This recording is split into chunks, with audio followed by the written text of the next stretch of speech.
Have you ever failed so many times that you started believing success simply was not meant for you?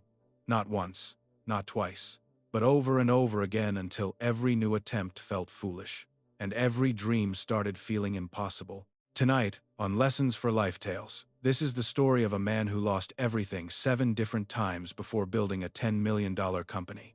But before success came the humiliation, the bankruptcy, the loneliness, the nights of staring at unpaid bills, while wondering if life had already decided he would never become anything more. In a cold industrial city where factory smoke covered the skyline and ordinary lives repeated themselves day after day, there lived a 28-year-old man named Victor Chun. To the outside world, Victor looked like a complete failure. Every business he touched collapsed. Every opportunity slipped through his hands. One failed store, another failed startup, another debt, another disappointment. Eventually, even the people closest to him stopped believing in him. Friends moved on. Relatives avoided his calls.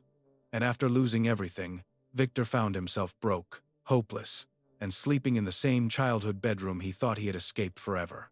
But what nobody knew was this: the man everyone called a failure was only one decision away from changing his entire future forever. When Victor Chun was younger, people admired his ambition. While others accepted ordinary jobs and predictable lives, Victor dreamed about building something bigger. He did not want to spend his entire life surviving from paycheck to paycheck beneath fluorescent office lights. He wanted freedom, success, respect, and more than anything, he wanted to prove that his life could become extraordinary. So he started his first business at 21 years old, a small phone accessory store squeezed between two larger shops in a crowded shopping district. At first, Victor was full of energy. He stayed late, organizing products, studying marketing videos online, and imagining the day customers would line up outside his store. But the excitement faded quickly. Sales were weak, rent kept increasing. Within 8 months, the store collapsed. Victor lost almost every dollar he had saved, but he refused to quit. A few months later, he launched a tutoring business. Then came a food delivery startup with 2 friends. Then, a clothing boutique. Then, an event planning company. Every new idea felt like the one that would finally change his life forever. And every single time, the ending looked the same: debt, stress, failure. At first, people encouraged him. "Keep going," his friends said. "Success takes time." But after the third business failed, the conversations changed. People stopped sounding supportive and started sounding uncomfortable. Some avoided asking about his work entirely. Others spoke with forced sympathy, as if Victor's dreams had become something embarrassing to witness. Meanwhile, the people around him kept moving forward. His former classmates were getting promotions, buying apartments, posting engagement photos online, and building stable careers. Victor, on the other hand, kept restarting his life from zero. Again, and again, and again. Soon, whispers began following him everywhere. "Victor Chun," people would say quietly. "The guy who keeps failing." Those words destroyed something inside him little by little. Late at night, Victor often sat alone inside dark, empty offices after another failed business collapsed. Unopened bills covered the desks. Rejection emails filled his inbox. The silence inside those abandoned startup spaces felt unbearable. Sometimes he would stare at the walls for hours, unable to understand how someone who worked so hard could keep losing everything. The worst part was not the money, it was the shame. He stopped attending social gatherings because he hated answering questions about work. He stopped calling old friends because hearing about their success made him feel smaller every time. Even family dinners became painful. His mother tried to encourage him, but Victor could see the worry hidden behind her smile. His father became quieter with each passing year, as if disappointment had slowly replaced hope. And every night, long after the city fell asleep, Victor lay awake staring at the ceiling, replaying every mistake inside his mind. Maybe people were right. Maybe he was reckless. Maybe he was not built for success at all. Still, somewhere deep inside him, a tiny voice refused to die completely. A dangerous voice that whispered one terrifying possibility. What if your story isn't over yet? Victor's 7th business was supposed to be different. After years of failure, he convinced himself that his digital marketing agency would finally become the breakthrough he had been chasing his entire adult life. For a while, it actually looked promising. He rented a small office downtown, hired 2 employees, printed business cards that finally made him feel legitimate. Every morning, he walked into that office believing he was only months away from success. But slowly, the cracks began to appear. Clients stopped renewing contracts. Advertising campaigns failed. Bills piled up faster than payments arrived. Victor spent entire nights staring at spreadsheets, desperately moving numbers around as if desperation itself could somehow create money. But no matter how hard he tried, reality kept getting worse. Soon, he could no longer pay rent on the office. Then came payroll problems. Victor still remembered the humiliation of sitting across from his employees, trying to explain why their salaries would be delayed again. He saw the disappointment in their faces before they quietly quit one by one. The office that once felt full of possibility slowly became silent. Empty desks, flickering fluorescent lights, unpaid invoices scattered across the floor like evidence of another collapsing dream. Then came the final blow: bankruptcy. At 28 years old, Victor lost everything again. Not only his business, but his remaining confidence. Debt collectors called constantly. His bank account was nearly empty. Eventually, with nowhere else to go, Victor packed the few belongings he had left and returned to the tiny childhood bedroom he thought he had escaped forever. The night he came home, his mother quietly cried in the kitchen while pretending she was not. His father barely spoke at all. That silence hurt more than anger ever could.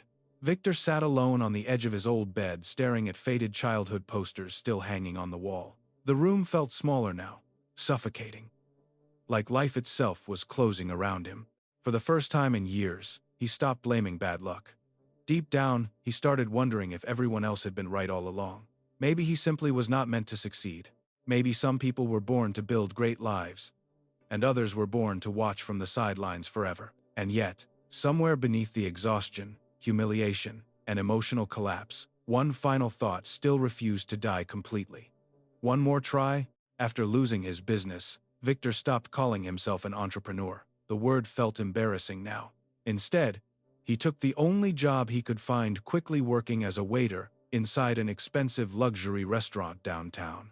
Every evening, while wealthy businessmen laughed beneath golden chandelier lights and discussed investments over expensive wine, Victor moved silently between the tables, refilling glasses and clearing plates. At first, the job felt humiliating. Just months earlier, he had been sitting in meetings trying to build his own company. Now he stood quietly beside men who already possessed the success he had failed to reach 7 different times. But over time, something strange began happening. Victor started observing them carefully. The wealthy clients did not move through life the way ordinary people did. They spoke differently, thought differently. Even their confidence felt different. Calm, controlled, certain. And every night, Victor found himself wondering the same question: what do they understand that I don't? Then, one rainy evening, a man named Mr. Joe walked into the restaurant. Unlike the loud businessmen surrounding him, Mr. Joe carried himself quietly. No expensive watch flashing for attention. No arrogance. No performance. Yet somehow, the entire room seemed to respect him the moment he entered. Victor served his table several times that night.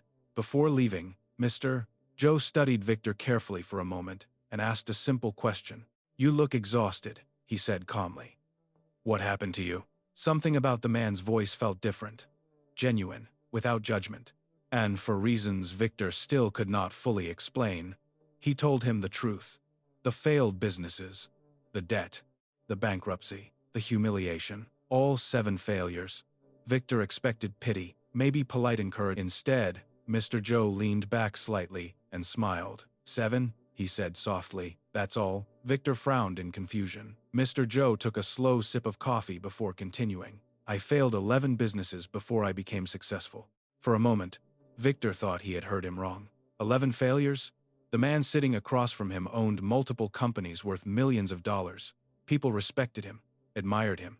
Yet somehow, he had once stood in the exact same darkness Victor was trapped inside now.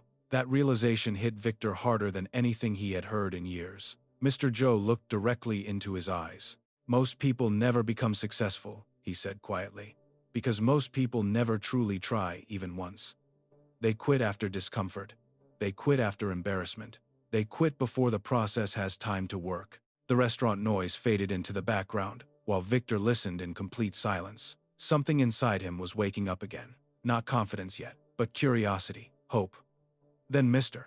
Joe reached into his pocket, pulled out a business card, and placed it on the table. "Be at my office tomorrow morning," he said. 6 o'clock sharp. And for the first time, in a very long time, Victor felt the possibility that his story might not be over after all. The next morning, Victor arrived at Mr. Joe's office before sunrise. The city streets were still dark and nearly empty when he stepped into the tall glass building downtown. Everything inside felt calm, organized, purposeful. Unlike the chaos Victor had spent years creating in his own life. Mr. Joe was already there waiting for him beside a large window overlooking the waking city. A cup of black coffee rested on the desk beside stacks of neatly organized papers. No distractions, no wasted movement. "Sit down," Mr. Joe said calmly. "If you really want to understand success, then first you must understand why you kept failing." Those words hit Victor harder than he expected. For years, he blamed bad luck, bad timing, bad markets, difficult customers. But deep down, he knew the truth was more painful than that. The problem had always followed him from business to business. The problem was him. Mr. Joe leaned back in his chair. "Most people fail for the same reason," he began. "They confuse excitement with preparation." He picked up a pen and drew the outline of a house on a piece of paper. "If you try building a house without a strong foundation, it may look beautiful for a while," he explained. "But eventually, it collapses under pressure." Then he looked directly at Victor. "Passion without preparation is expensive hope." Victor sat silently, while those words echoed inside his mind. Suddenly, every failed business started making painful sense. He had rushed into everything emotionally. The phone store, the tutoring business, the clothing brand, the agency. Every single time, he became obsessed with the dream, before truly understanding the market. He never studied deeply, never researched it, never mastered the fundamentals. He only chased excitement. "That is the first law," Mr. Joe said firmly. "Study before you start." The older man stood up and walked toward the large window overlooking the city streets below. "The second law is even more important," he continued. "Commit to 18 months. Victor frowned slightly. 18 months? Mr. Joe nodded. "Most businesses feel terrible during the beginning. Months 1 through 6 are suffering. You work harder than ever and see almost no results. Months 7 through 12 are slightly better, but progress still feels painfully slow. Most people panic during this stage. They think nothing is working." He paused before continuing. "But somewhere between months 13 and 18, momentum begins." Victor listened carefully. "Clients trust you longer. Systems improve. Skills sharpen. Confidence grows. The breakthrough usually comes right after the period when most people quit." That sentence struck Victor deeply because it described his entire life. Every business he ever built died before reaching maturity. Every time discomfort appeared, he escaped toward another better idea. He never stayed long enough for the process to work. "Mr. Joe turned back toward him. "You did not fail because you lacked ability," he said quietly. "You failed because you kept restarting the clock." Victor lowered his eyes. For the first time in years, someone had explained his life with brutal accuracy. Then came the third law. Mr. Joe sat back down slowly. "Master one thing." Victor looked confused. "I thought successful people build many businesses." "They do later," Mr. Joe replied. "But first, they become extraordinary at one thing specific." He leaned forward slightly. "Most struggling people try to become average at 10 different things. Wealth is usually built by becoming exceptional at one." Victor immediately thought about his past. Every failed business, every new industry, every random idea he chased whenever boredom appeared. He had spent years spreading his focus in every direction until nothing became strong enough to survive. "Mr. Joe smiled faintly, as if he already knew exactly what Victor was thinking. "Focus creates depth," he said. "Depth creates value, and value creates income." Silence filled the office. Outside, the morning sun slowly began rising over the city skyline. But inside Victor, something even more important was rising for the very first time in years: clarity. He finally understood that success was not magic. It was not talent. It was not luck. It was structure, patience, preparation, commitment. And most painfully of all, he realized he had been repeating the exact same mistake his entire life. For the first time in his life, Victor did not rush to start another business the moment inspiration appeared. Instead, he did something that once felt impossible to him. He slowed down. For nearly 3 months, Victor built nothing, sold nothing, announced nothing. While everyone around him chased quick money and flashy opportunities, he sat quietly inside coffee shops, libraries, and his tiny childhood bedroom studying markets for hours every single day. At first, the process felt painfully boring. There were no exciting launches, no dramatic progress, no social media posts pretending success was already happening. Just research. Endless research. Victor studied businesses late into the night, analyzing how companies generated leads, closed clients, and built long-term systems. He filled cheap notebooks with observations, while the rest of the world slept, and slowly, patterns began appearing. One niche caught his attention more than anything else: LinkedIn lead generation for B2B tech companies. It was specific, valuable, growing rapidly. Most importantly, very few people truly specialized in it. Months earlier, the old Victor would have ignored something so narrow. He always chased broad, exciting ideas because they made him feel ambitious. But now he finally understood Mr. Joe's lesson. Master one thing, so Victor committed fully. No office, no employees, no investors, no expensive branding. Just a cheap laptop sitting on a small desk inside his childhood bedroom, and a promise to himself that this time he would stay long enough for the process to work. Every morning before sunrise, Victor woke up and studied outreach systems, copywriting, sales psychology, and client acquisition. During the afternoons, he practiced building LinkedIn campaigns for imaginary companies just to sharpen his skills. At night, he sent cold messages to business owners for hours, often receiving nothing but silence in return. Weeks passed with almost no visible progress. But unlike before, Victor kept going. By month 5, he finally landed his first paying client. The contract was worth only $500 per month. 500. After years of failure and debt, the amount felt almost laughably small. But when Victor stared at the signed agreement on his laptop screen late that night, something inside him shifted. This time felt different. Not exciting, not explosive, stable. Still, the struggle did not disappear. By month 7, one of his clients suddenly canceled their contract. Victor sat frozen in silence, reading the email over and over again, while old fears rushed back into his mind, like ghosts returning home. The panic felt familiar. The urge to quit became overwhelming again. Maybe this business would collapse too. Maybe nothing had actually changed. Maybe he was still the same failure pretending to improve. Even his father remained skeptical.